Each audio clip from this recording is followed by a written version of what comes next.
L'agneau est souverain. Alléluia. Il est digne de régner. Il est souverain sur toutes choses. Il règne dans les cieux, il règne sur la terre. L'agneau immolé. À toi soit la gloire ce matin. Seigneur, nous nous effaçons devant toi. Prends le contrôle de ce temps. Règne au milieu de nous. Sois loué, sois glorifié. Béni sois-tu, Dieu merveilleux. Père très saint,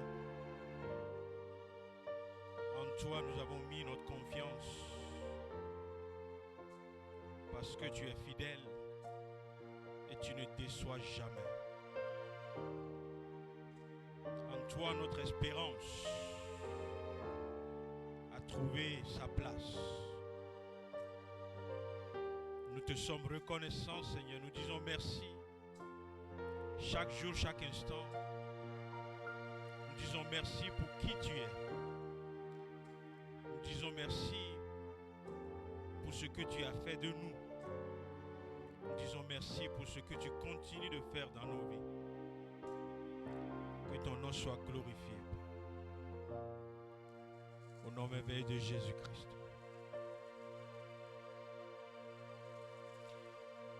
Amen. Amen, amen. Merci.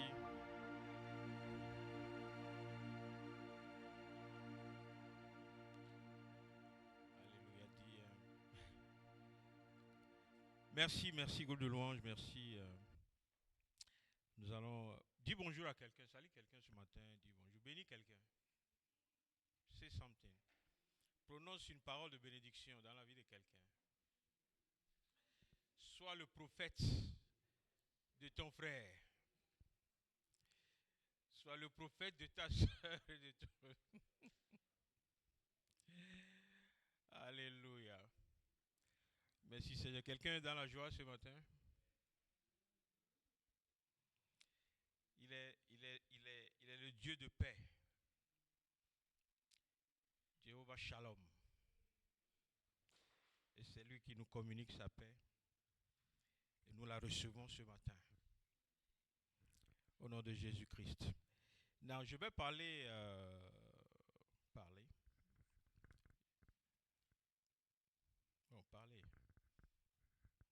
Et mon thème. Le thème ce matin, c'est Dieu visite son peuple. Ok. Et il y a une autre version hein, de mon titre. C'est la visitation de Dieu. Ok. Est-ce que vous savez que dans la Bible, est-ce que c'est même passé dans la Bible? Ouais. Bon, pas dans la Bible. Vous savez que quand comment il s'appelle Marie était enceinte de Jésus, en ce même moment, Élisabeth était enceinte de qui? De Jean-Baptiste. Ok. Et donc, Jean-Baptiste est plus âgé que Jésus, n'est-ce pas? Pourquoi vous ne me répondez pas?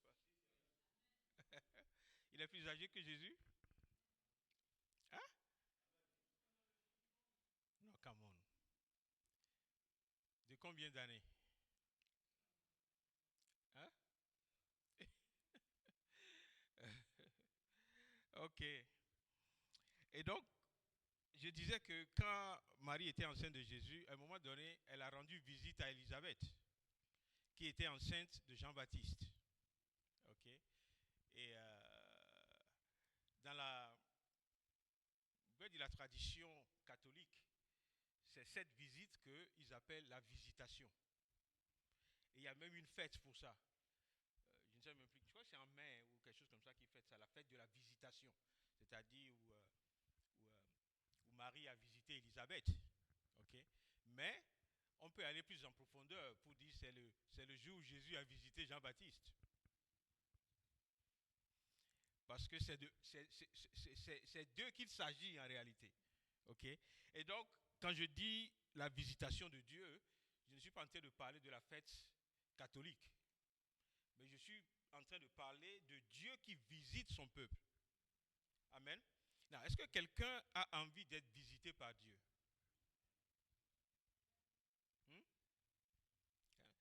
Ça ne fait pas peur? Imagine que tu es dans la chambre, toi seul, et puis Dieu vient. Can we cope? Hein?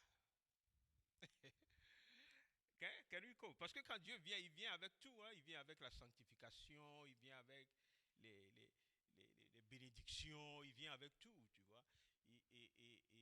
Et la puissance de la présence de Dieu ne doit laisser personne indifférent. Dieu ne peut pas te visiter et puis tu restes comme tu étais avant. N'est-ce pas? Et c'est important. Et allons-y dans Luc chapitre 19. Je prie que le Seigneur me conduise à aller très calmement ce matin. Nous sommes en vacances, donc le ton de la prédication doit être vacancier aussi. Luc chapitre 19. Il y avait quelqu'un qui normalement lit pour moi, mais la personne a disparu. Entrée de Jésus à Jérusalem. Encore une fois, excusez ma version, elle est un peu truc. Lorsqu'il approcha de Bethphagée et de Béthanie, ok, il faut qu'on se comprenne. Hein. De qui on parle ici? Qui s'approche de Béthanie? Hein, on va un peu interactif aujourd'hui. Hein. Vous suivez hein, la lecture, verset 19. Il dit, lorsqu'il approcha de Bethphagée et de Béthanie. Donc, il dit, qui est-ce qui s'approchait de Béthanie?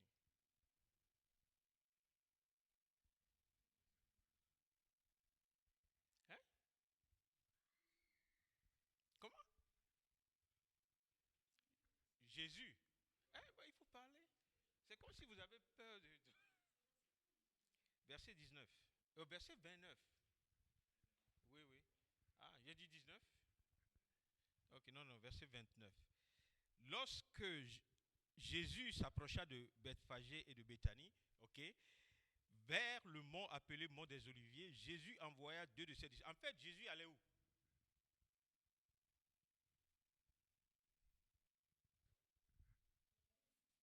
Hein? Oh Seigneur, hein?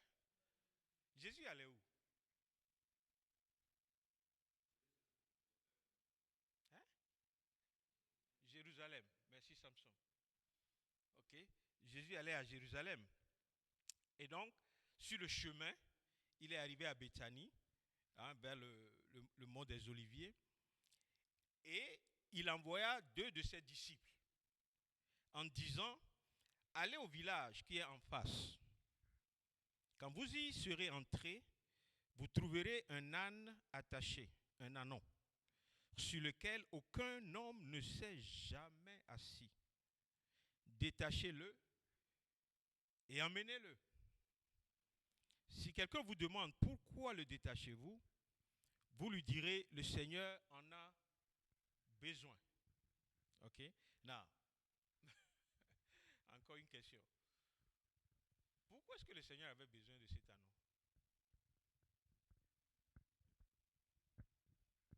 Charlie, tu murmures là.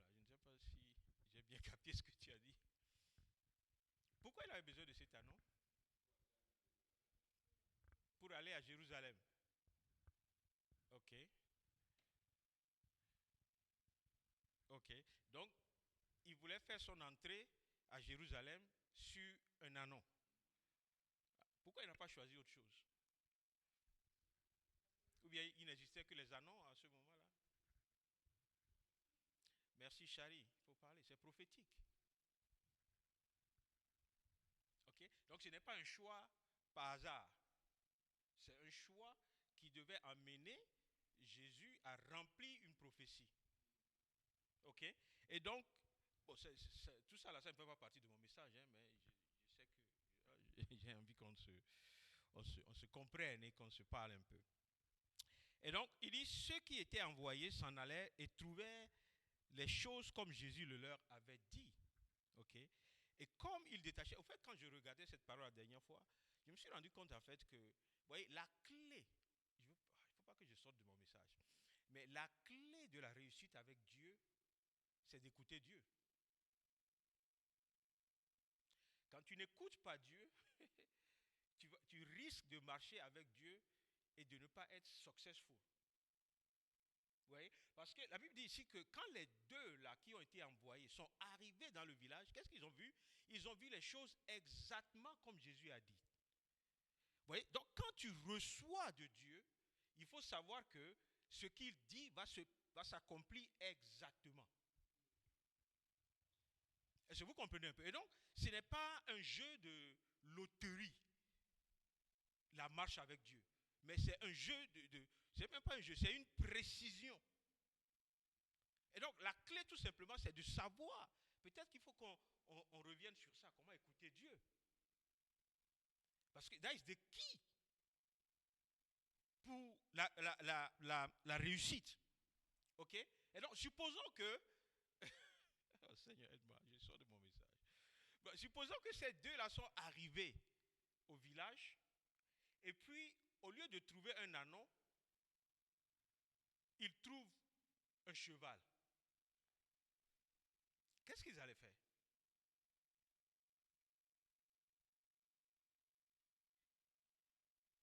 Hein? Aidez-moi, réfléchissons ensemble. Jésus leur a dit, vous trouverez un ânon. Et puis eux, ils arrivent, ils trouvent un cheval. Qu'est-ce qu'ils vont faire?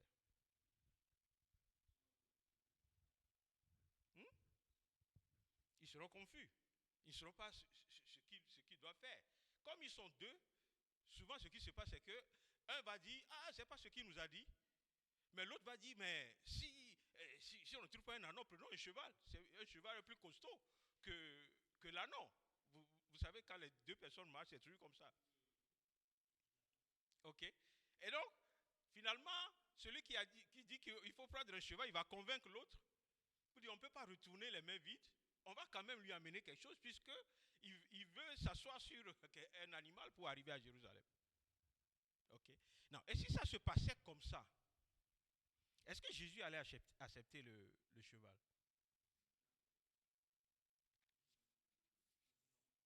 Non? Qu'est-ce qu'il va faire alors? Il va les renvoyer pour aller chercher l'anneau? Pourquoi? Comme elle a dit, c'est prophétique. Est-ce que vous voyez un peu? Non. Maintenant, pour aller encore plus en profondeur, c'est que comme c'est prophétique, ils trouveront l'anneau. Est-ce que vous me suivez? Et donc, si c'est Dieu qui t'a parlé, He will make it happen. Si c'est Dieu qui t'a envoyé, il va se rassurer que ce que tu dois faire corresponde à sa volonté. Amen. Non, dis à quelqu'un que tes oreilles s'ouvrent à la voix de Dieu. Mais réagissez ce matin, on n'est pas en vacances. Hein? Si vous ne réagissez pas, je ne vais pas rentrer dans le vif du sujet. Mais je vais continuer la lecture. Comme ils détachaient l'anneau, le verset 33, ses maîtres leur dirent, pourquoi détachez-vous l'anneau? Il répondit, le Seigneur en a besoin. Est-ce que vous vous souvenez que c'est exactement ce que Jésus leur avait dit? On va leur demander pourquoi est-ce que vous détachez l'anneau. Il faut répondre que, voilà. Et puis il dit, et ils amenèrent à Jésus l'anneau sur lequel ils jetèrent leurs vêtements et firent monter Jésus. Non. Supposons que toi tu es le propriétaire de l'anneau. Ok? Et quelqu'un vient sonner à ta porte ou quoi pour te demander, et puis il commence par détacher ton anneau. Et puis tu sors, tu dis, mais qu'est-ce que tu fais? Et puis il dit, oh, le Seigneur en a besoin. Qu'est-ce que tu vas faire?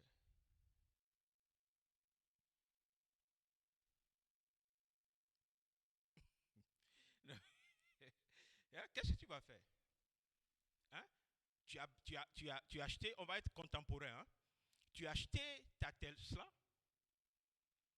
blanche, garée devant toi, et puis tu sors de la maison, tu vois quelqu'un qui démarre ta Tesla. Et puis tu dis, mais Qu'est-ce que tu fais? Et puis il répond, oh, le Seigneur en a besoin. Et puis tranquillement, tu ouvres ta porte, tu rentres à la maison, aller te reposer. C'est comme ça que tu vas faire? Hein? Non, Charlie, qu'est-ce que tu fais alors? Qu'est-ce que tu fais? Parce que devant toi, devant tes yeux, ta Tesla est en train de partir. Tu ne sais même pas où ça va. Ah. Donc la première question certainement de ce propriétaire, c'est quel Seigneur? De qui tu parles? Qui t'a envoyé? Est-ce que vous comprenez un peu? Mais qu'est-ce qui s'est passé? C'est que Dieu lui-même a déjà préparé le cœur du propriétaire. Est-ce que vous comprenez un peu? Voilà. Et donc, c'est pour cela que, vous voyez, je vais rajouter à ce que j'ai dit tout à l'heure. Quand Dieu te parle, il prédispose. La Bible dit, même tes ennemis, il les prédispose pour qu'ils te soient favorables. Est-ce que vous comprenez un peu? Donc, à partir d'aujourd'hui, quand tu sors d'ici, il faut savoir que, vous voyez, ce n'est pas par ta propre force, mais c'est par l'Esprit de Dieu. Et quand l'Esprit de Dieu rentre en action, tout devient possible. Amen. Et donc, on continue un peu la lecture, parce que je ne suis pas encore arrivé à mon verset du jour. À mesure qu'il avançait, et ils amenèrent à Jésus l'anneau sur lequel ils jetaient leurs vêtements et firent monter Jésus. À mesure qu'il avançait, les gens étendaient leurs vêtements sur le chemin. Ok? Il approchait déjà de Jérusalem vers la descente du mont des Oliviers, lorsque tous les disciples, en foule, tous les disciples, saisis de joie, se mirent à louer Dieu à haute voix pour tous les miracles qu'ils avaient vus. Ok? Now, je vais poser une question, mais bon, on va avancer. Ok? Bah, ok, je vais poser la question quand même. Où est-ce que les disciples ont vu les miracles? Et voici, tout le monde suit hein, ce qu'on est en train de lire. Ils disent qu'ils sont tous les disciples. Ok? Now, ici, vous rendez compte certainement qu'en parlant du disciple ici, on ne parle pas des apôtres, pas des 12. Ok? On parle des disciples, c'est-à-dire tous ceux qui ont suivi Jésus. Ok? Et qui ont cru en Jésus. Et ils disent, lorsque tous les disciples en foule, saisis de joie, se mirent à louer Dieu à haute voix pour tous les miracles qu'ils avaient vus. Ils avaient vu les miracles où? Puisque c'est maintenant que Jésus est arrivé à Jérusalem.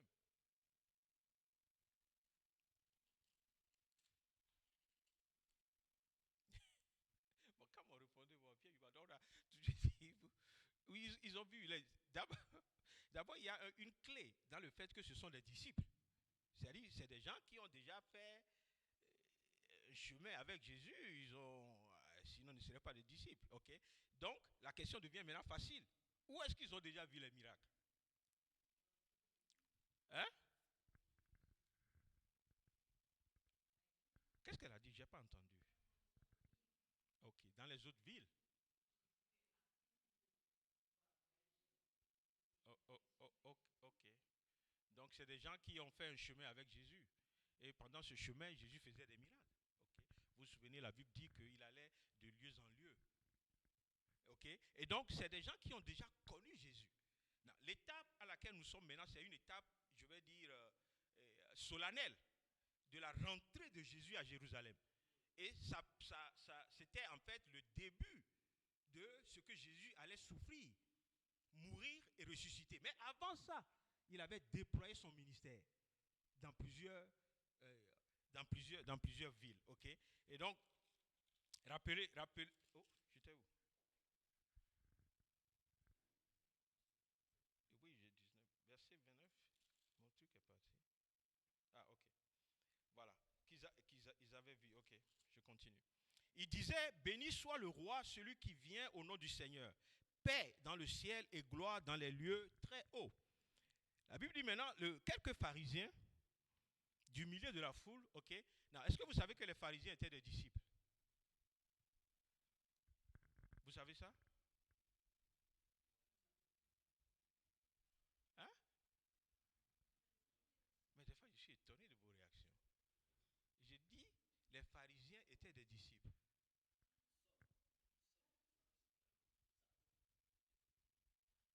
Hein? Est-ce que tu peux Est-ce que tu peux devenir disciple en restant pharisien? Hein? C'est deux visions différentes. Ok?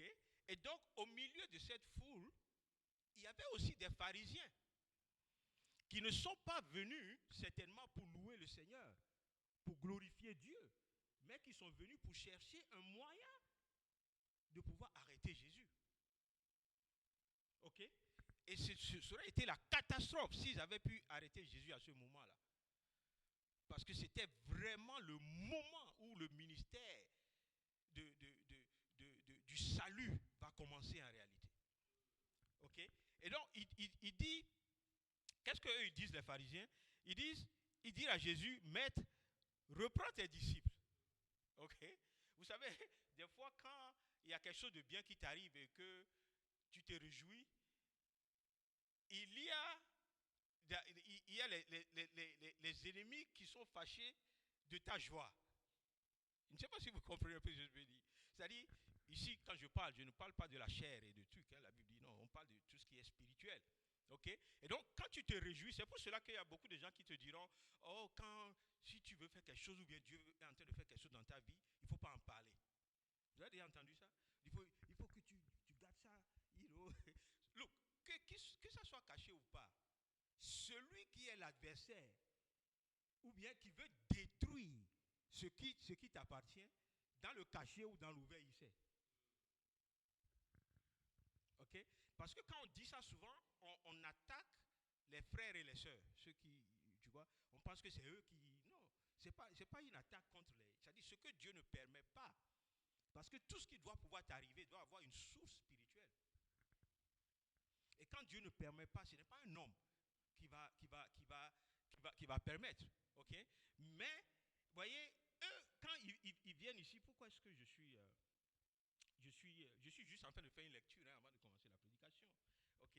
Et donc, il dit, je vous dis, regardez ce que Jésus leur répondit, le verset 40. Il dit, je vous le dis, s'ils se taisent, c'est-à-dire si mes disciples se taisent, arrêtent de louer Dieu, qu'est-ce qui va se passer?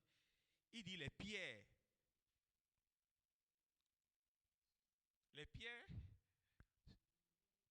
hein? Les pierres, je ne veux pas lire ma version parce que c'est... Quelqu'un peut me donner un peu ce que votre version dit? Qu'est-ce que les pierres vont faire? Hein? Non, ne me dites pas ce que vous pensez, lisez. Qu'est-ce qu'il y a dans votre Bible?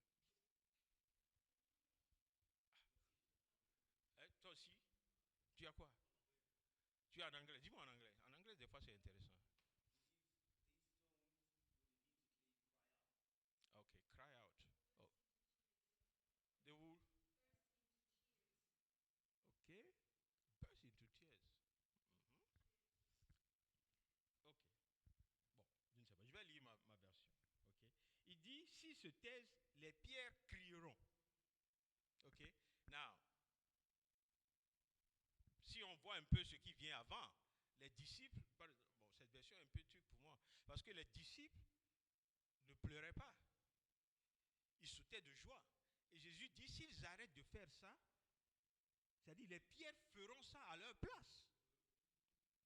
C'est-à-dire les pierres pourront maintenant chanter, louer Dieu. Ah, alléluia. Et imaginez que tu sois même un disciple. Et que tu refuses de louer. Et puis à côté de toi, une pierre commence par louer Dieu. Qu'est-ce que tu vas faire? Projetons-nous un peu dans la réalité. Peut-être que tu es fâché, tu vois. Peut-être que tu es venu à l'église aujourd'hui et puis on dit louange et tout ça, puis tu refuses de louer Dieu. Et puis tu entends la chaise sur laquelle tu es assise et puis la chaise commence par Alléluia et tout ça. Qu'est-ce que tu fais?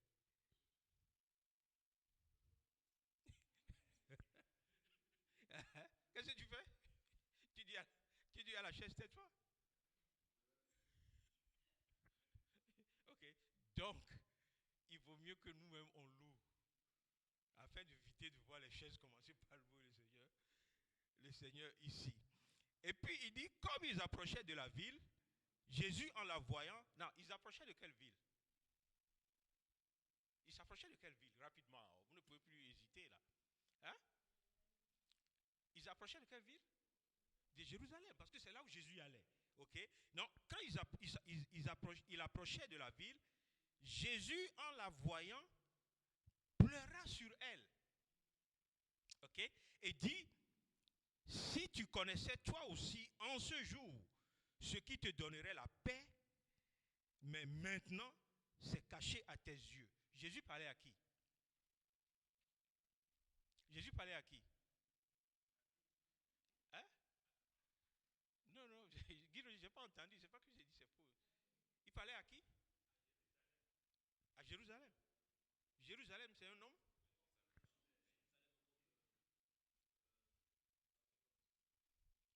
Hein?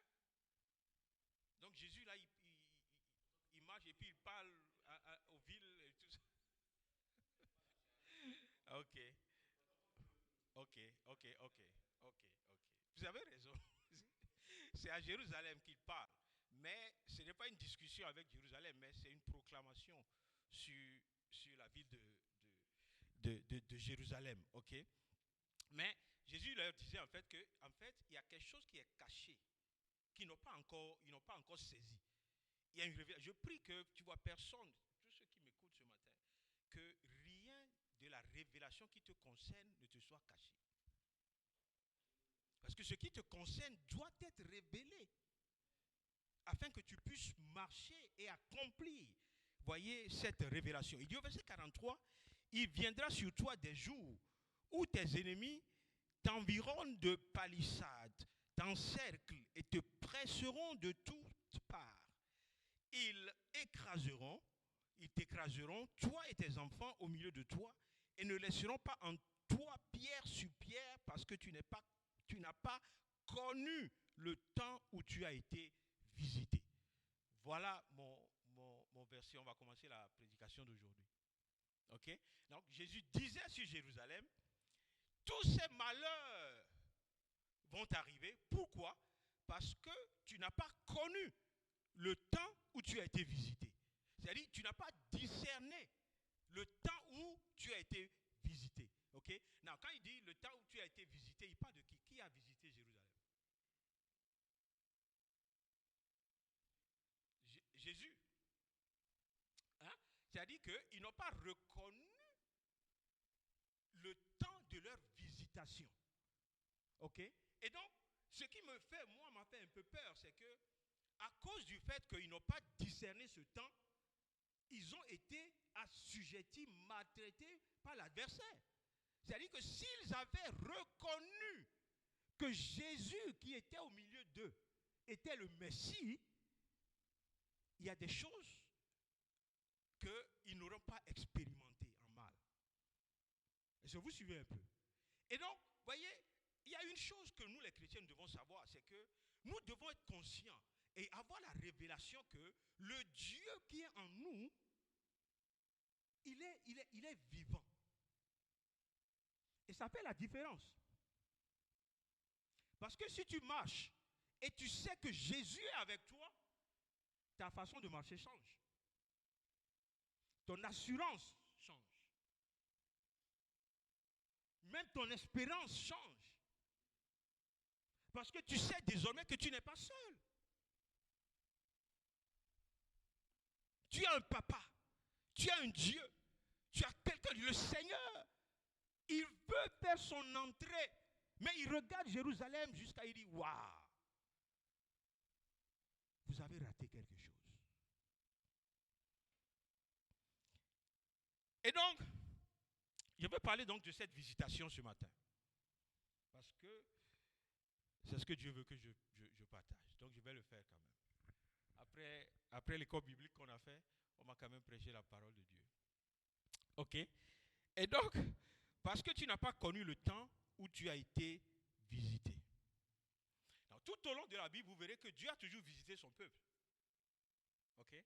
Non, il y a quelque chose que, vous voyez, même ceux qui nous ont dévancés, là, les patriarches et tout ça, il y a une dimension avec Dieu qu'eux, ils n'ont pas connue. Hein, que toi et moi, on connaît aujourd'hui.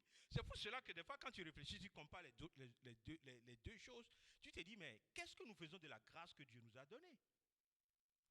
Quand tu prends les hommes de Dieu comme les Abraham, même les David et tout ça, qui n'ont pas connu la dispensation de la grâce. Toi et moi, aujourd'hui, on peut dire, nous savons que Jésus vit en nous. N'est-ce pas? Ben, eux, ils ne pouvaient pas dire ça.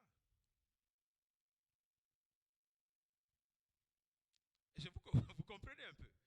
Eux, ils ne pouvaient pas, c'est-à-dire qu'ils n'ont pas eu cette dimension à laquelle Jésus nous a amenés. Vous voyez, il faut que chaque jour, chaque matin, quand on se lève, c'est Jésus, on doit lui dire merci. Parce que qui sommes-nous en réalité? Pour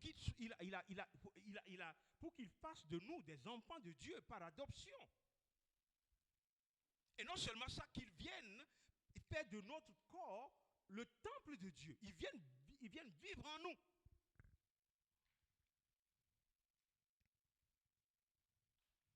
Et donc la visitation de Dieu, pour nous aujourd'hui, c'est une intervention souveraine de Dieu qui va changer ta vie.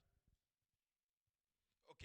Et donc, le cours de ta vie va changer. La vie de ta famille, même d'une nation tout entière va changer parce que Dieu a visité la nation.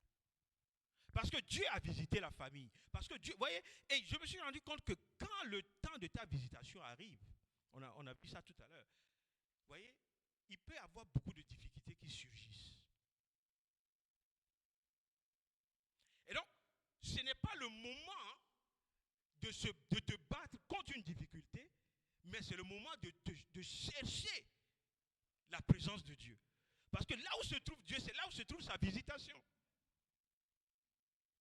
Alléluia. Quand je dis, je ne sais pas, la dernière fois on a visité Guy Roger. Bon, je n'étais pas dans ma maison, et puis j'ai dit, oh, j'ai visité Guy Roger. N'est-ce pas? Voilà. Si Guy Roger sort et puis dit, oh, le pasteur m'a visité, ça veut dire que le pasteur était dans sa maison, en déplacement. N'est-ce pas? Et donc, pour que Dieu nous visite, c'est-à-dire qu'on doit être dans la présence de Dieu. Dieu, la présence de Dieu doit être manifeste dans nos vies, dans nos familles. Et si on a le temps, on va regarder quelques principes tout à l'heure. Et donc, la question ce matin, ce n'est pas est-ce que Dieu visite encore? Si Dieu visite encore. Mais la question c'est que est-ce que nous reconnaissons ou bien nous discernons quand Dieu nous visite? C'est ça la grande question. Ok? Et donc, Jésus, on a lu tout à l'heure, a pleuré sur Jérusalem. Et Jésus a dit, c'est-à-dire que Jérusalem n'aura pas toutes ces difficultés, parce que ils n'ont pas, je ne sais pas, ils n'ont pas accepté ou bien parce que Dieu ne voulait pas les bénir, non. Mais c'est parce qu'eux-mêmes, ils n'ont pas reconnu le temps de leur visitation. Okay? Et donc, si on regarde très bien, vous voyez, les difficultés, ce ne sont pas forcément parce que Dieu ne veut pas nous bénir. Mais l'absence de Dieu provoque les difficultés. Est-ce que vous me suivez ce matin? C'est-à-dire que quand Dieu est quelque part, quand Dieu visite, la bénédiction doit être là. Parce que là où Dieu est, Dieu se manifeste toujours. Mais quand nous ne reconnaissons pas la visitation de Dieu, le temps où Dieu veut qu'on soit à part pour lui, il y a des risques que l'ennemi, vous voyez, il vient combler ce vide. C'est pour cela que souvent quand les gens posent des questions, on dit, oh, mais pourquoi est-ce que Dieu a permis ceci? Pourquoi? Vous voyez, Dieu n'est pas un Dieu qui permet le mal. Mais c'est parce qu'il n'y a pas de mal quand Dieu est quelque part. Vous suivez un peu? Donc, quand Dieu est quelque part, le mal ne peut pas subsister. Mais quand Dieu n'est pas là, tu risques d'être confronté à ce que l'ennemi a planifié pour toi. Je prie ce matin que, vous voyez, que nous tous, on ne tombe pas dans une période comme celle que Jésus a décrite ici. Qu'on soit toujours du bon côté, qu'on ait la révélation du Dieu que nous servons qui est avec nous. Alléluia. Je dis, voyez, dans l'Ancien Testament, vous verrez ces grands hommes-là, comme j'ai parlé, les Abraham et tout ça, des fois les Josué et tout. Tu vois, Dieu vient souvent sous la forme de la théophanie. Vous avez déjà, vous connaissez ce mot, n'est-ce pas? La théophanie, c'est-à-dire Dieu qui vient sous la forme d'un homme. Okay? C'est comme ça que Dieu les visitait. Mais nous, Dieu dit, je suis avec vous jusqu'à la fin des temps. Vous voyez un peu comment est-ce que... C'est-à-dire que des fois, nous-mêmes, on ne se valorise pas. Hein? Les Josué seront là-bas, ils nous regarderont et disent, mais ces gens, s'ils ont compris ce qu'ils ont. Ou bien si nous, on pouvait avoir ça, la moitié de ça. Dieu est avec nous. Et Dieu est en nous. OK? Now, vous allez prendre des notes maintenant. Grand 1. Grand 1. Dieu visite son peuple. Pourquoi? Pourquoi Dieu visite son peuple?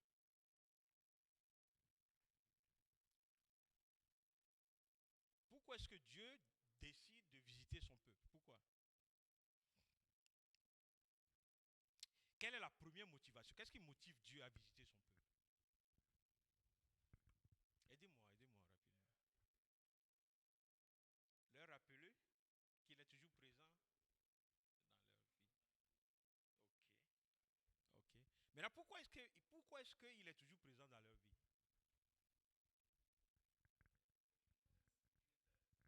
Hein? Il nous a tous créés. C'est une obligation pour Dieu d'être toujours avec nous. Ok, d'accord. Mais c'est une belle réponse. Quelqu'un a une autre réponse? Hein? Merci. Ça, c'est le plus simple. Parce que Dieu aime son peuple.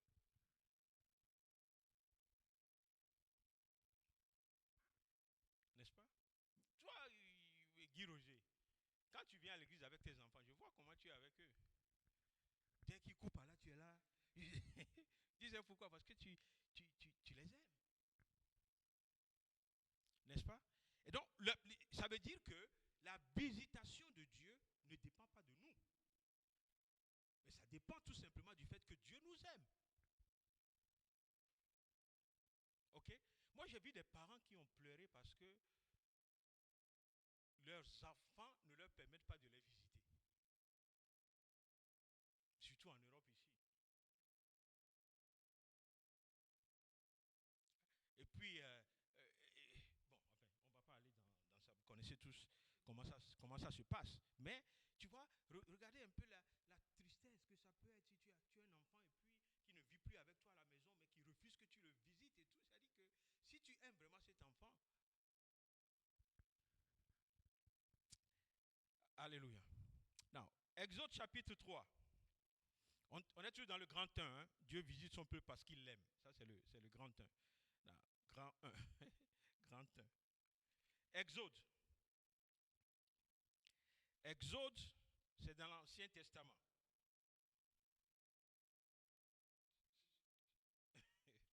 On est d'accord aujourd'hui, on est en classe aujourd'hui. Exode chapitre 3. Il dit, à partir du verset 7, l'Éternel dit, j'ai bien vu la misère de mon peuple qui est en Égypte, et j'ai entendu son cri à cause de ses oppresseurs, car je connais ses douleurs.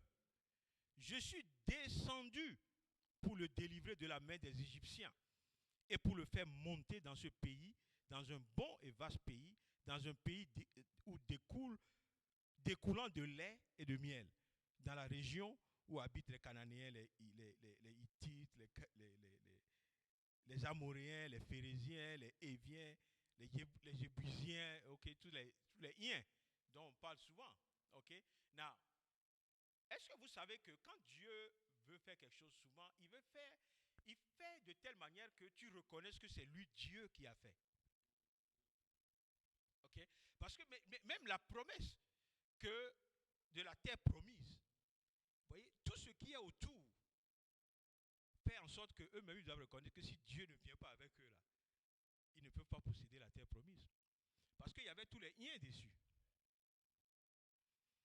Et tous les Iens ne veulent pas aussi perdre leur territoire. Parce qu'ils ont toujours vécu là-bas. N'est-ce pas? C'est pour ça que, bon, entre parenthèses, quand vous voyez beaucoup de gens maintenant, ce qu'ils ont contre Israël, c'est ça. Ils te diront, il y avait un autre peuple avant qu'eux ne viennent. Mais Israël viendra dire, c'est un territoire que Dieu m'a donné. Hein? Mais comme Dieu n'est pas une institution de l'ONU, il n'y a pas de papiers qui sont signés que Dieu leur a donné ces territoires. Ce n'est que par la foi que ceux qui connaissent Dieu reconnaissent que c'est un territoire que Dieu leur a donné. Mais quand tu vas maintenant dans les institutions, les gens sont en droit de dire, quittez là-bas parce que nous étions là-bas avant vous. Mais Israël va dire non, nous on était là-bas, c'est vous qui nous avez chassés et dispersés dans le monde, maintenant on est revenus. Ok? Et donc, Dieu va gérer cette situation là-bas. Parce que c'est trop compliqué. J'aime pas trop rentrer dedans. Ok? Et donc, Dieu a dit, ce qu'on a dit, il dit, j'ai vu, j'ai entendu, je connais et je suis descendu. C'est-à-dire que Dieu regarde dans ta vie, il voit là où se trouve le besoin, il dit, je descends pour délivrer. Je descends pour restaurer. Alléluia. Vous savez combien d'années les Israélites sont passés en Égypte?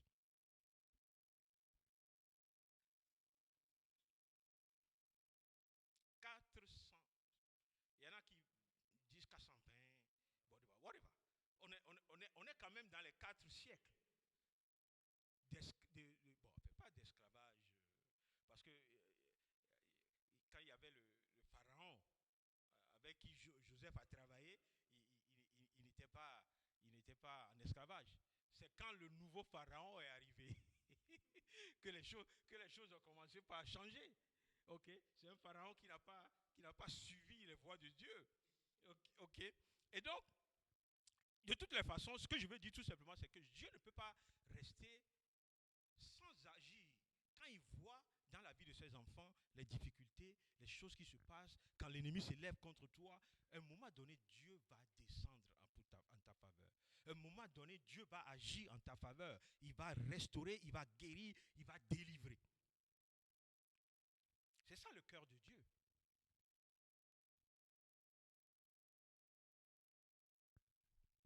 Alléluia. Alléluia. Est-ce que vous savez que même quand tu te caches, si tu te caches dans ta chambre et puis tu pleures, Dieu voit tes larmes? Parce qu'il y a des gens, il y a des gens comme nous, quand on sort, on doit avoir un visage. Comment je vais dire ça? On doit avoir un visage qui montre la force. C'est-à-dire que c'est comme s'il n'y a rien. Mais il faut rentrer dans la chambre quand je suis seul. Si tu veux voir les larmes, c'est là-bas où tu vas voir ça. Et Dieu, c'est ce qu'il voit. Vous savez, même avant que les larmes ne coulent, les larmes se forment au niveau du cœur. Est-ce que vous savez ça? C'est quand ça dépasse le cœur ne peut plus retenir, que ça fait boum, et ça sort. Et donc, tes larmes, même au niveau du cœur, Dieu a déjà vu. Amen. C'est pour cela que tu peux mettre, même dans un groupe, vous êtes en train de, je sais pas, peut-être même de vous réjouir, de fêter, mais il y a des gens qui pleurent au milieu de ce groupe-là. Il y a le sourire, mais le cœur saigne. Mais merci, Seigneur, parce que lui, il voit déjà que ton cœur saigne. Et il descend pour te secourir. Grand 2. Mon temps avance maintenant. Ah non, j'ai beaucoup de temps. Hein? Waouh! Ça, c'est un miracle. Un miracle aujourd'hui. Grand 2. Je ne sais pas, hein, mais bon, enfin, tout ce que j'ai dit tout à l'heure, si vraiment, tu vois, il y a un coin caché dans ta vie, dans ton cœur, où tu es en train de saigner, ton cœur à la visitation du Seigneur aujourd'hui. Ok? Ouvre ton cœur. Il y a des moments où c'est même, je sais pas. Ceux qui, vous savez qu'il y a, je crois qu'il y a 2 ans ou 3 ans en arrière ici et puis dans la communauté togolaise, on avait perdu une jeune fille qui a été poignardée. C'était le jour de l'anniversaire de sa maman. Et puis elle est partie acheter des fleurs. Elle revenait. Et puis un fou là, qui passe par derrière, c'est-à-dire il n'y a pas eu altercation quoi que ce soit, passe par derrière elle puis l'a poignardée dans le cou. Et sa grand-mère était au téléphone avec elle parce qu'elle expliquait comment ils vont faire la surprise et tout ça. Et donc c'est elle qui a pu alerter rapidement que quelque chose s'est passé parce que le cri et tout ça. Et voilà. Je sais pas, peut-être il y a 2 semaines, la maman vient de décéder.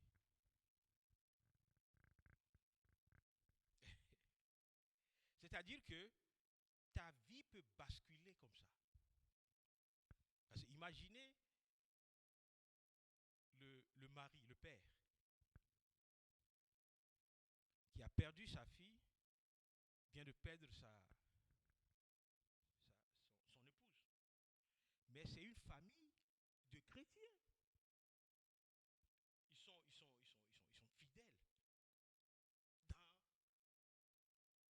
dans l'église. Amen. J'étais avec mon épouse la dernière fois, on était chez eux, puis elle dit, on n'a même pas les mots. C'est-à-dire que tu ne peux même pas trouver les mots pour consoler une telle personne. Et quand tu lui parles, ou tu vois, il va se montrer fort. C'est comme si il maîtrise, mais il ne maîtrise rien. C'est dans le cœur que ça se passe. Et c'est là-bas où il a besoin de guérison. Okay? Et donc, même les paroles que nous disons, s'ils n'ont pas d'effet dans l'intérieur, ça devient comme une routine, une tradition. C'est-à-dire, quelqu'un perd quelqu'un, tu dois aller là-bas et puis tu dois dire toutes nos condoléances. Maintenant, il y a toutes les formules. Nos sincères condoléances, nos condoléances les plus attristées. Il y a tellement... Mais ce ne sont pas ces mots qui guérissent. C'est quand Dieu visite le cœur que la guérison vient. C'est pour cela que la Bible dit, c'est le Saint-Esprit qui est le Dieu de consolation. Ok? Et donc, ça c'est juste un petit exemple pour dire à quelqu'un aujourd'hui, ne désespère pas. Même si ce n'est pas ça dans ton cœur et que tu es seul à lutter avec, tu n'es pas seul. Il y a Dieu qui connaît. Il y a Dieu qui sait ce par quoi tu es en train de passer. Et l'envie, le désir, et Guy Roger a dit quelque chose tout à l'heure qui est très intéressant. Il dit, Dieu est obligé de visiter. Et l'obligation, par amour de Dieu, c'est de nous délivrer. C'est de descendre et de guérir. Et ça doit être, voyez, le sujet, ça doit être l'objet de la méditation de tout chrétien. Le cœur. Comment est-ce que nous donnons accès à Dieu, à nos cœurs?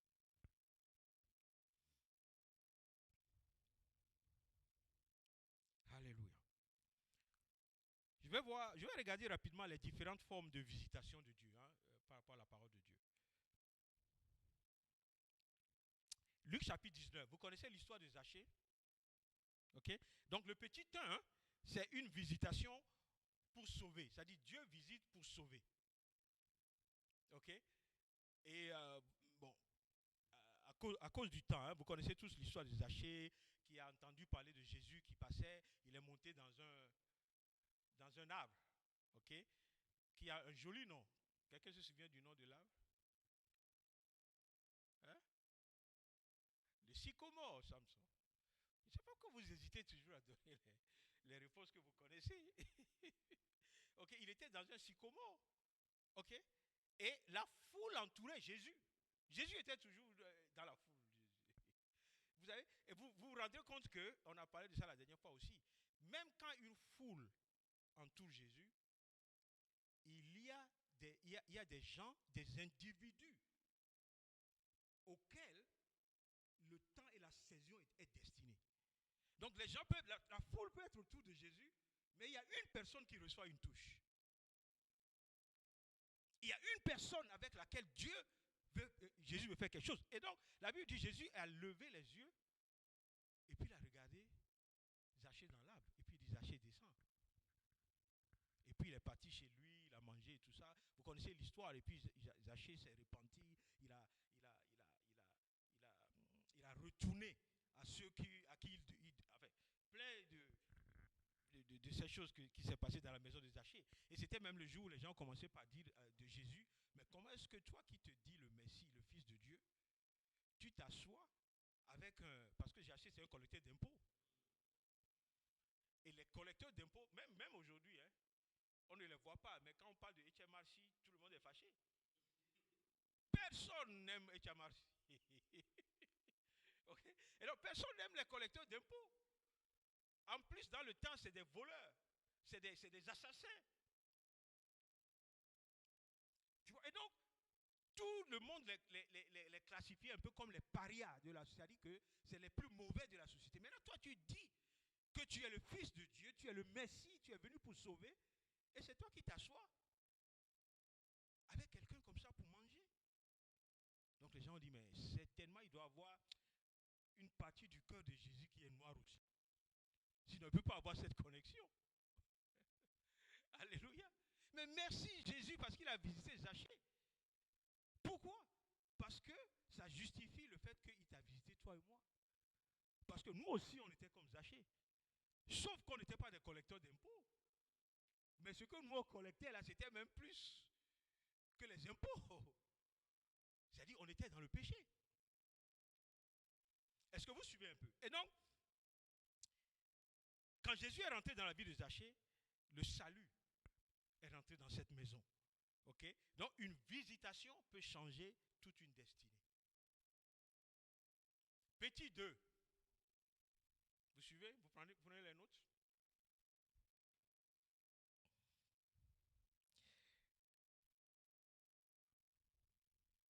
Jean chapitre 11. Quelqu'un connaît l'histoire qui est racontée en Jean chapitre 11? Une histoire que tout le monde connaît. Oui, vas-y. Lazare, l'histoire de Lazare. Ok? Et donc, petit 2, c'est une visitation pour restaurer.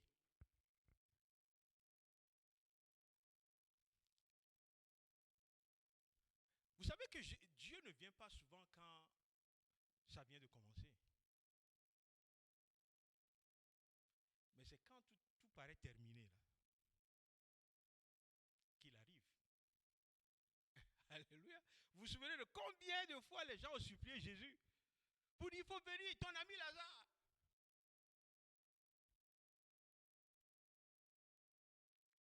Il les regarde et puis il dit, oh, cette maladie n'est pas pour la mort. Hein? Mais pourtant, il est mort. Bon, c'est tellement dans le cœur des gens, mais ce Jésus-là aussi. Bon, des fois, on respecte les gens, on ne leur dit pas la vérité. Mais sinon, quelqu'un allait lui dire, mais Jésus, tu as menti là. Il y a plusieurs fois, tu dis des choses, ça se passe, mais cette fois-ci, quand même, Lazare est mort. Et il est resté combien de jours? Hein? 4 jours. Qui a dit 4?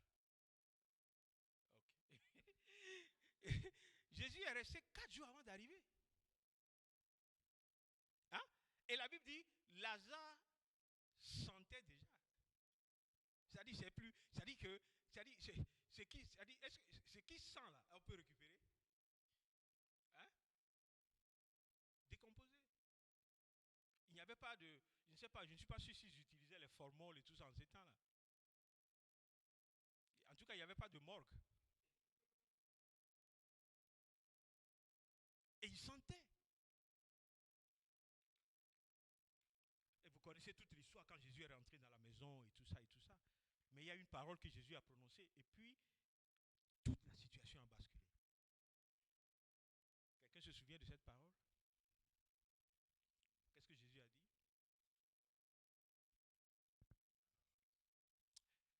Lazare sort. Ok. Now, si tu crois, tu verras la gloire de Dieu. C'est une parole très forte aussi.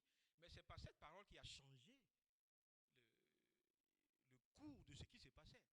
C'est quand Jésus a dit, Lazare sort. Et la Bible dit, le mort s'est levé. Et puis il est sorti. Oui, enfin, d'abord, il a demandé à ce qu'on roule, on roule la pierre. Ok. Et donc, quand Dieu vient, la restauration vient avec. Sous le manteau, sous les ailes de Dieu, se trouve aussi la restauration. Voyez. Et puis Jésus a poussé jusqu'à un niveau où tout le monde doit reconnaître que oui, c'est Dieu qui a restauré. Parce qu'il n'y avait aucun médecin, il n'y avait personne qui pouvait faire quoi que ce soit par rapport à Lazare. Amen. Et donc, toi, ta situation ne ressemble même pas encore à Lazare, hein, mais tu es déjà désespéré. Hein? Ouais. Parce que, vous voyez, des fois, quand tu passes par une situation que tu ne partages pas aux autres, les gens ne sauront pas. C'est-à-dire que toi-même, tu te débats avec. Ok? Mais dans le cas de Lazare, il n'a pas partagé l'odeur même de la situation. A attesté que la situation est difficile. Ok? Et Jésus n'a pas eu peur. Mais il a démontré que quand Dieu nous visite, tout devient possible. Amen. Donc ne désespère pas. Quel que soit ce par quoi tu es en train de passer, les choses que tu n'as pas vues, les choses que tu n'arrives pas à contrôler, à maîtriser, ne désespère pas. Attends juste le jour de la visitation de Dieu. Et tu verras. Quand Dieu descend, quand Dieu dit aujourd'hui c'est ton jour, toute chose s'aligne à la volonté de Dieu pour toi. Alléluia. Ouais. C'est même le cas de, vous voyez, même ceux qui sont malades. Encore une fois, c'est vrai qu'il y a des maladies où quand tu vois, tu vois la personne, tu dis waouh, ah, ça va pas. Oh, mais il y a quelque chose, c'est comme si tes yeux sont rouges. Et tu vois un peu. Mais il y a plein de maladies là. C'est lui seul. D'ailleurs, lui-même, il ne sait même pas que cette maladie est à l'intérieur de lui. Parce qu'il y a des gens, on découvre des choses comme ça quand tu vas à l'hôpital, tu fais un test et puis on te dit ah. Est-ce que vous comprenez un peu? Voilà, c'est asymptomatique. Mais est-ce que vous savez que Dieu est au courant? Donc, comment est-ce que nous, on ne peut pas dépendre de Dieu? C'est-à-dire que, je dis, les chrétiens, c'est-à-dire, ne perdons pas l'avantage que nous avons. Ce que les gens ne voient pas, ce que même les médecins ne voient pas, Dieu voit déjà. Donc, nous devons, you have to rely, comment on dit ça en français? Nous dépendre, se fier, se confier, se fier à Dieu plutôt qu'à toute autre chose.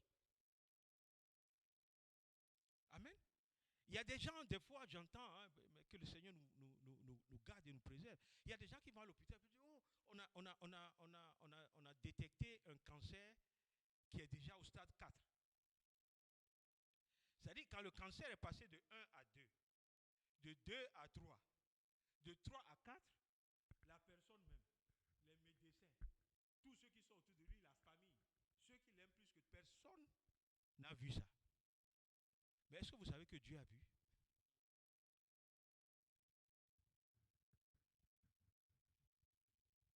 Donc à chaque fois, on doit se confier à Dieu parce qu'il est celui qui peut nous restaurer. Petit 3, une visitation pour remplir de puissance. Ça, c'est ce que les pentecôtistes aiment beaucoup.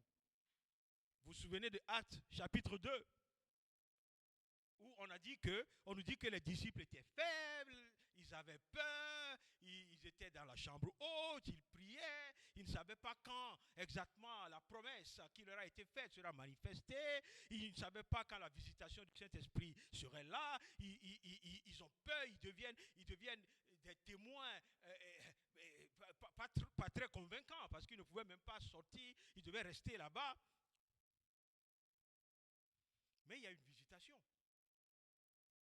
La Bible dit, tout d'un coup, il y a eu un bruit comme un tonnerre. Et des flammes de feu. Est-ce que vous savez que de là, ceux qui étaient peurs sont sortis des vaillants héros. Parce que quand Dieu visite aussi, il communique une grâce, une puissance, une autorité. Tu ne seras plus jamais la même personne. Et ma prière, c'est que individuellement, tel qu'on est, en tant qu'Église, vous voyez que chacun reçoive une puissance dans un domaine donné. Hein? Je me souviens toujours des témoignages de ces grands revivalistes dans le temps et tout ça. Enfin, des fois, ils ont des noms difficiles que j'arrive toujours pas à prononcer, les Wigglesworth et tout ça. C'est-à-dire qu'on nous donne des témoignages. Le monsieur, il s'assoit dans un train, il lit son livre. Il se préoccupe de personne. Et puis tout d'un coup, quelque chose se passe dans le train. J'ai dit, mec, pourquoi tu nous dis ça? Pourquoi c'est-à-dire que conviction dans les cœurs. C'est-à-dire, il n'a même pas prêché la parole. Hein, Samson? La puissance s'est dégagée. Et c'est ce que nous voulons, c'est ce que nous cherchons, et c'est ce que la visitation de Dieu peut faire dans la vie de quelqu'un. Ok? Lui, peut-être, c'est une démonstration de puissance et tout ça, mais Dieu peut t'utiliser aussi dans un autre domaine. Il y a des gens, quand ils parlent, quand ils te donnent un conseil, la parole qui sort de leur bouche te convainc immédiatement. C'est leur truc. C'est la grâce que Dieu leur a donnée. Que Dieu te donne une grâce aussi. Alléluia. Il y a des gens, quand ils rentrent dans un couple qui est en difficulté, avant qu'ils ne sortent de là-bas, Dieu restaure. C'est pas eux, c'est pas eux. C'est la puissance de l'Esprit de Dieu qui agit à travers eux. Mais malheureusement, des fois, on croit, ou bien on pense, on dit que c'est nous. En tout cas, si moi je prie pour toi,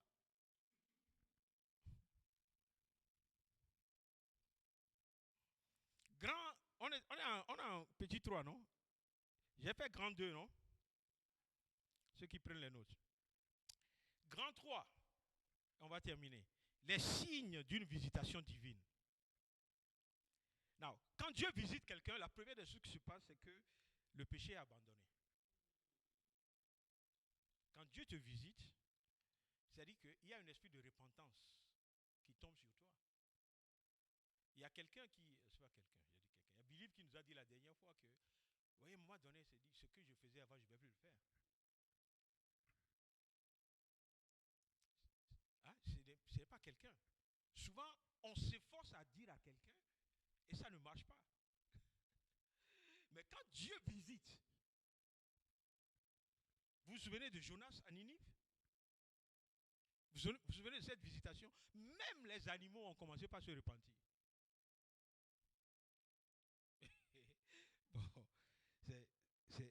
Bon, c'est ça ce que Dieu fait. Et donc, il y a le péché qui est abandonné.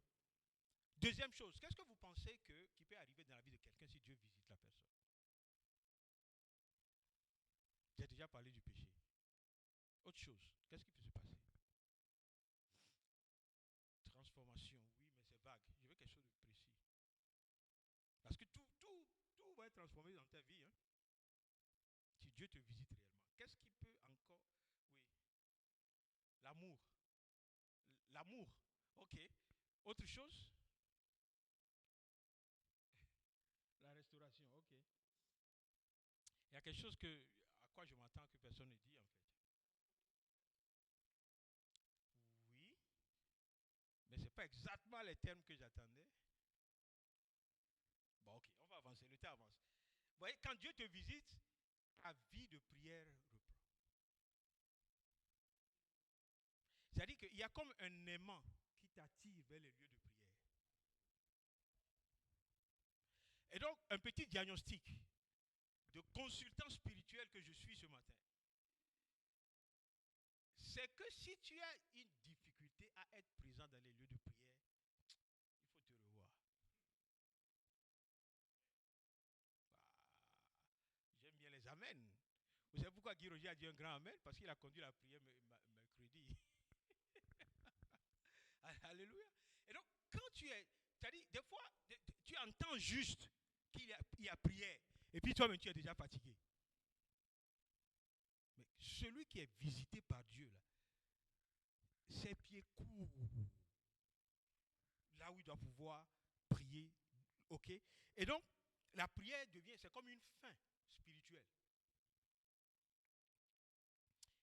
Et quand Dieu te visite, la parole devient vivante. C'est-à-dire que, regarde un peu ce qu'elle a dit par rapport à la sanctification, par exemple. Tu vois? Il y a des moments où tu lis ça, tu peux lire ça, là, on peut te prêcher sur la sanctification et tout ça. Mais quand la visitation de Dieu vient, tout devient réel. Et automatiquement, c'est toi-même qui as envie. Et puis, des fois, tu te dis, waouh, il y a une révélation. Je cherchais depuis, j'ai eu une révélation sur la sanctification. Et je crois que ma vie ne sera plus la même et tout ça. Et puis, beaucoup d'entre nous, on fait ça, et puis 2 mois ou 3 mois après, on revient au départ. Parce qu'on n'a pas cultivé cette visitation. Par la prière et par le reste de ce que Dieu fait dans nos vies. Amen. Vous savez que quand il y a une visitation, les miracles aussi se multiplient. N'est-ce pas? Ok? Et donc ça, c'est une des choses que nous devons voir dans cette assemblée. C'est-à-dire qu'on doit arriver dans une saison, la saison de la visitation de Dieu, où les miracles seront courants. Alléluia. Et les âmes sont sauvées. Dans le temps, c'est-à-dire que Dieu ne peut pas visiter un peuple et puis les gens ne se rapprochent de Dieu. C'est impossible. Parce que tout le monde voit quand Dieu visite ses enfants, tout le monde voit ce que Dieu est en train de faire. Et c'est comme ça que les âmes viennent à Dieu, les âmes sont sauvées. Amen. On a toujours dit, en réalité, le plus grand des miracles, ce n'est pas la guérison. Quand bien même, la guérison, c'est le miracle le plus frappant. Mais le miracle qui te conduit dans la vie éternelle, c'est le salut. C'est une vie sauvée. Alléluia. Donc Dieu ne peut pas te visiter et puis tu es absent dans les lieux d'évangélisation. Quand je dis toutes ces choses, c'est un diagnostic pour que chacun fasse un peu son hein? Chacun se voit un peu là où il est sur l'échelle de la visitation. Il faut laisser Dieu nous visiter. Amen. Amen. La visitation de Dieu ne te conduit pas seulement à l'église dimanche. C'est faux. Des fois, venir à l'église dimanche, c'est un peu dans notre calendrier.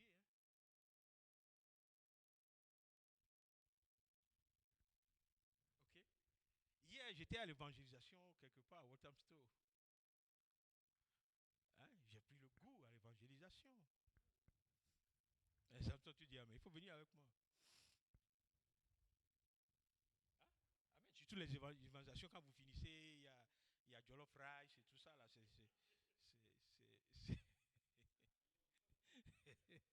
Parce qu'il faut, ok? Bon, allez, je vais aller vite. Ok? Now, 4. Pourquoi est-ce qu'on peut manquer la visitation de Dieu? Premier point, ou petit a, l'orgueil. Ok? Pourquoi? Parce que vous savez que les pharisiens connaissaient les Écritures. Ils maîtrisaient les Écritures. Mais juste parce qu'ils ne pouvaient pas accepter qu'on dise que Jésus soit le Messie. Donc c'est ce genre d'orgueil que je parle. Je ne parle pas de l'orgueil de comment tu t'es habillé ou tu t'habilles pas et tout ça. Non, non, non. Mais c'est de mettre Jésus au devant de toutes choses et d'être à ses pieds en tout temps. Ensuite, les traditions. Je me suis basé ici sur les pharisiens. Les pharisiens, ils étaient tellement traditionnels, c'est-à-dire qu'ils étaient attachés à la religion. C'est-à-dire, c'est ce qu'Abraham a fait, c'est ce que le monde doit faire. Toi, tu es qui? Même quand Jésus leur dit que, avant même qu'Abraham ne fût, j'étais. Je ne sais même plus comment ils ont fait la phrase, mais c'est-à-dire que j'étais avant Abraham, mais ils ont voulu on dit, mais lui là, est-ce que vous comprenez un peu? Et donc, ça, c'est ça. Et puis, il y a l'incrédulité. Le point 3. L'incrédulité. Ils voyaient les miracles, mais ils refusaient de croire. Ensuite, le péché qui revient encore. Le péché endurcit le cœur. Et quand le cœur est endurci, vous voyez, ça peut te faire passer à côté de la visitation de Dieu. Grand 5, je vais terminer. Comment attirer une visitation divine? Comment attirer une visitation divine? Maintenant, c'est une question. Comment est-ce qu'on peut attirer la visitation de Dieu?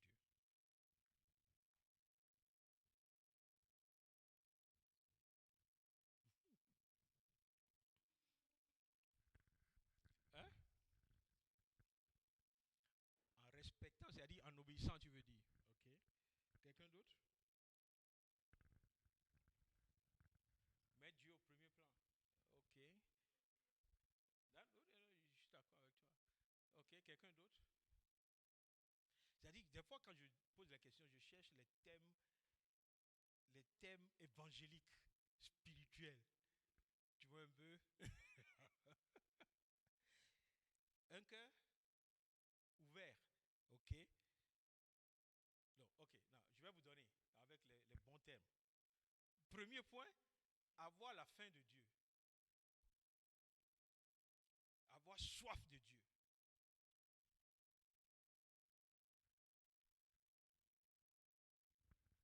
Dans Jérémie 29, 13, il a bien dit que vous me chercherez et vous me trouverez. Ok? Et donc, c'est celui qui cherche qui trouve.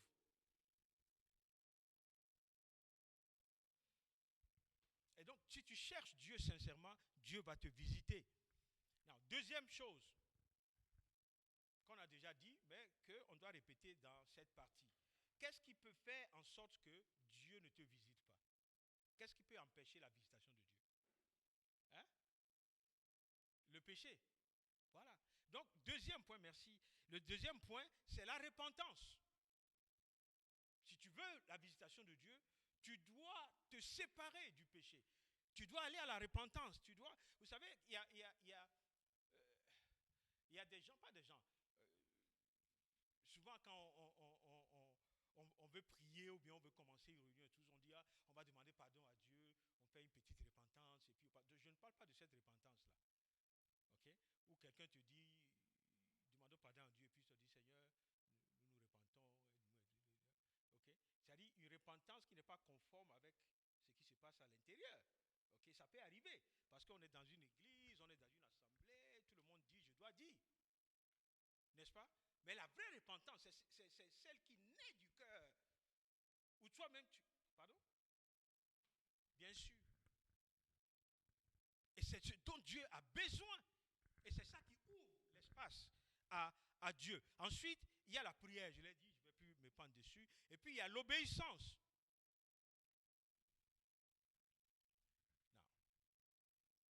Non. Grand 6. Les conséquences d'une visitation. Ok? On va encore aller comme ça. Quand il y a une visitation, par exemple, de Dieu dans une famille, qu'est-ce qu'on peut expérimenter? Qu'est-ce qu'on peut voir? Oui, changement, mais changement un peu vague.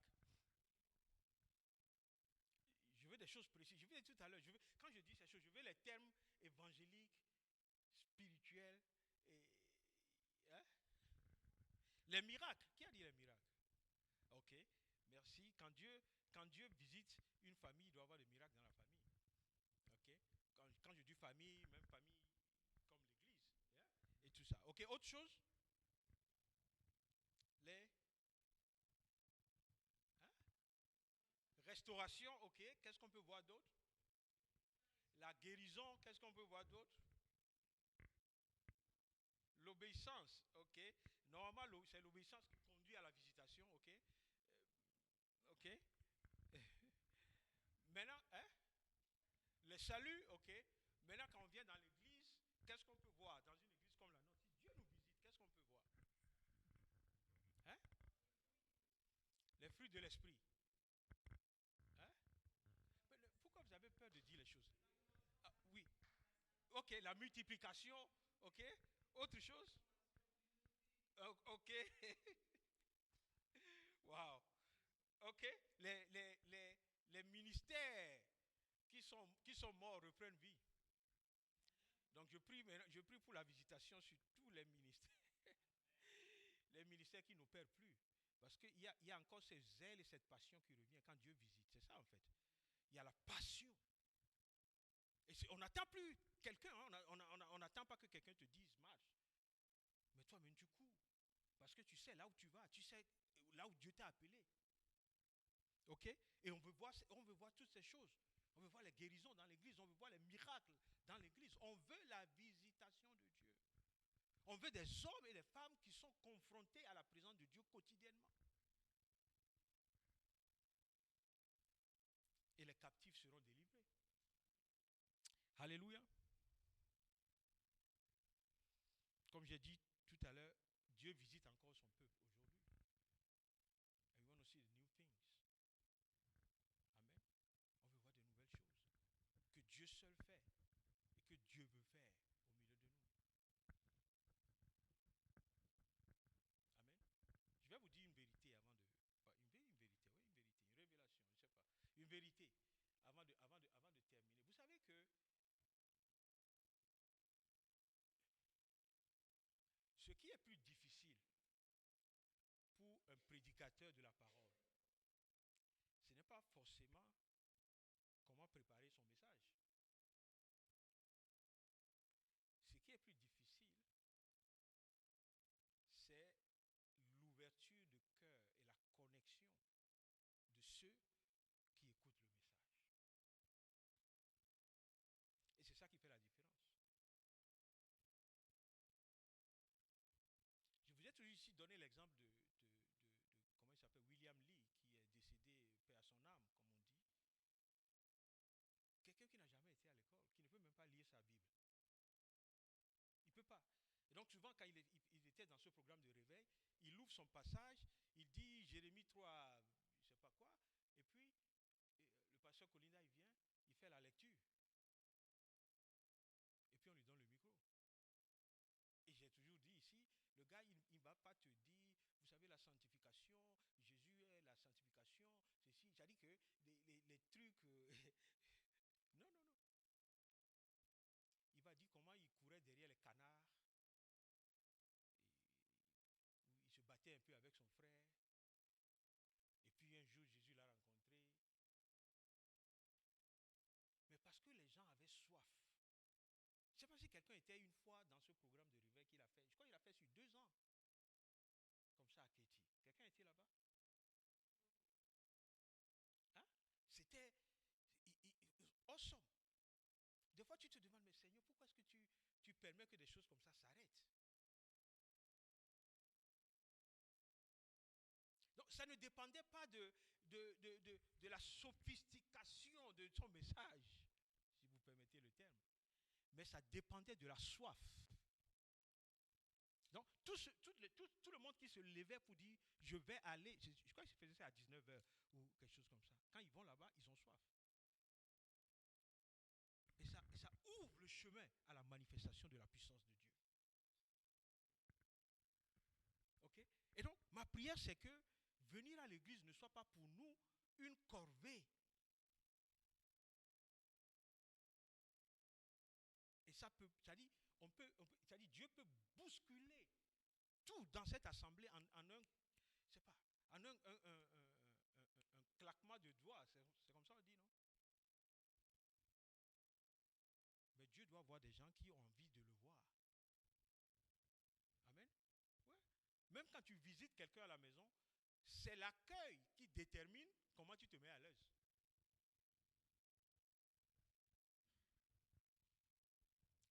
N'est-ce pas? Et il y a des gens qui ont ce don-là. S'il veut te renvoyer, c'est-à-dire toi-même, tu ne restes pas 2 minutes dans la maison. Tu vas trouver des excuses. En fait, je passais et je devais aller. Parce qu'ils ont géré l'accueil. Alléluia. Merci Seigneur. On va se tenir depuis que j'ai terminé le message. Bon, je n'ai pas terminé. Nous avons terminé le message de ce matin. Merci pour toutes les interventions et la participation. Au nom de Jésus-Christ. Alléluia. On va juste faire une prière. Chacun va demander à Dieu, Seigneur, nous voulons ta visitation. Au niveau individuel, mais aussi dans notre assemblée, Seigneur. C'est ce que nous voulons. Nous nous attendons à toi. Nous nous ouvrons à toi. Nous voulons, Seigneur, oh Dieu, que nos cœurs soient connectés à ton cœur, Seigneur. Fais le travail que tu dois faire dans nos vies. Parce que la seule chose que nous voulons, c'est ta visitation. C'est ta présence, Seigneur, au milieu de nous, à chaque instant, dans tout ce que nous allons faire, Père. Que tout ce qui est esprit de religion soit banni du milieu de nous, Père. Esprit des pharisiens et soit banni au milieu de nous, Père. Nous voulons être connectés à ton cœur, à ce que tu es en train de faire, ce que tu as écrit par rapport à nous, Père. Touche nos vies, touche nos cœurs, Seigneur. Prépare-nous, dispose-nous à une rencontre avec toi, Seigneur. Tant que tu ne nous visites pas, ne nous laisse aller nulle part, Seigneur. Visite-nous, Seigneur. Visite les hommes, visite les femmes. Visite cette assemblée, Père. Parce que nous ne sommes pas là pour nous-mêmes, mais nous sommes là pour te servir. Nous n'avons pas choisi, mais tu nous as positionnés ici, Seigneur, pour te servir. Et nous avons répondu oui. Nous ne voulons pas avoir les regards fixés, Seigneur, sur l'environnement, sur les choses qui ne vont pas. Mais nous voulons être fixés sur ce que toi, tu es capable de faire dans nous. Viens et visite-nous, Seigneur. Au nom de Jésus-Christ. Amen. Amen. Que Dieu vous bénisse.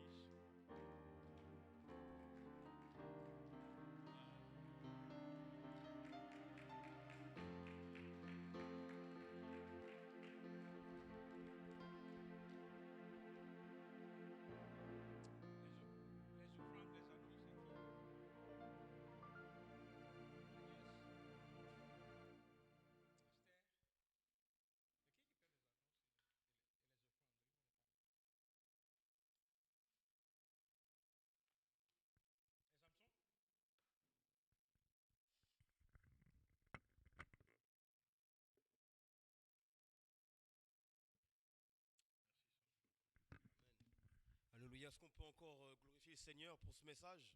Un message de la saison. Vas-y, encore acclame le Seigneur ce matin. Acclame-le, vas-y, sans hésitation, fais-le pour le Seigneur. Alléluia. Dis avec moi, personne ne prendra ma place pour glorifier le Seigneur.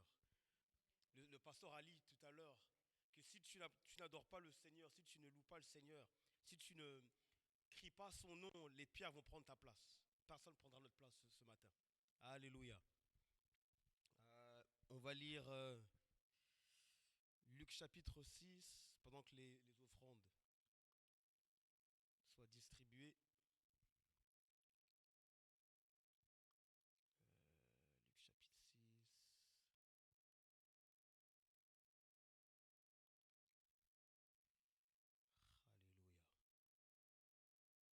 Luc chapitre 6. Alléluia. Verset 38.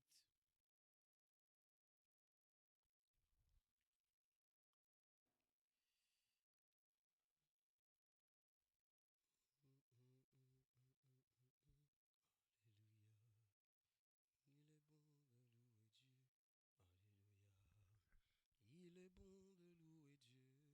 Alléluia. Alléluia. Alléluia.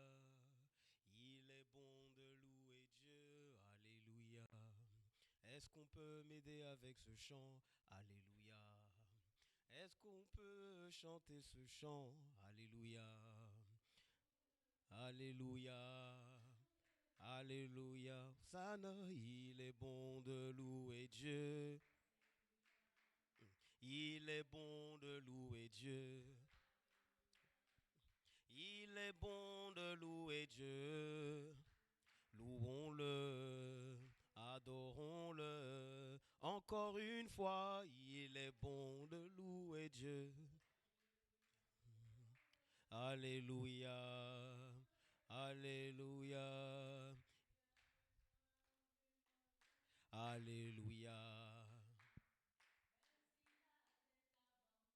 Alléluia. Pas besoin de paniquer. Alléluia. Alléluia. Non, si on veut chanter le chant, vas-y. Lève-toi, tu vas chanter le chant, vas-y. Tout le monde debout, on va chanter. Les chantres, venez, vite, vite, vite, les chantres. La sœur, là. Comment elle s'appelle? Charlie.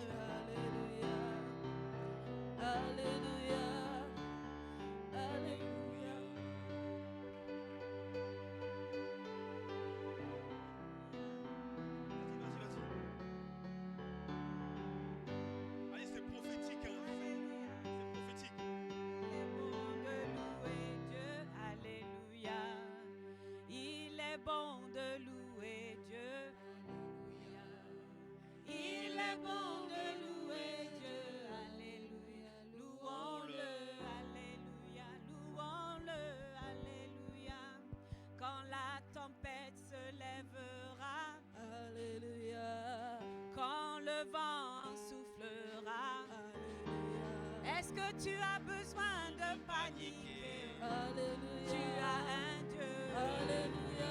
Invoque-le. Alléluia. Est-ce que tu as besoin de paniquer? Oh, oh, ton Dieu est là. Invoque-le. Alléluia. Il est bon de louer Dieu. Alléluia. Il est bon de louer Dieu. Il est bon de louer Dieu. Alléluia. Louons-le. Alléluia. Louons-le. Alléluia. Je rappelle à Dieu. Je rappelle à Dieu. C'est lui qui va revoir mon statut. C'est lui qui va revoir mon statut. Il a relu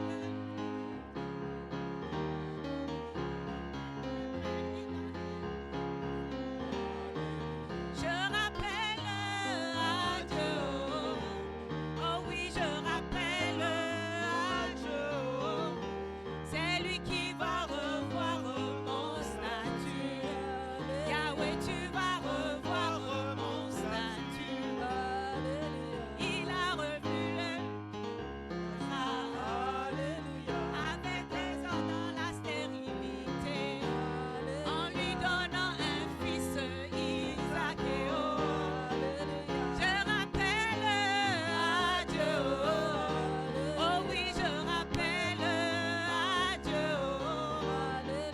Il va revoir ton statut. Hey, Yahweh, tu vas revoir mon statut. Allez, allez, alléluia. Allez, allez, alléluia. Allez, allez, alléluia. Allez. Gloire à Jésus. Alléluia. Alléluia. Alléluia. Je suis dans la joie ce matin. Je ne sais pas pourquoi. Il y a un esprit de joie. Alléluia. Luc chapitre 6, verset 38. Donnez et il vous sera donné. On versera dans votre sein une bonne mesure, serrée, secouée et qui déborde. Car on vous mesurera selon la mesure dont vous vous serez servi. Alléluia. Et je prie que cette parole, on puisse la mettre en pratique ce matin. Est-ce qu'on peut me donner le panier? Je vais prier. Alléluia. Il n'y a pas de panier, rien?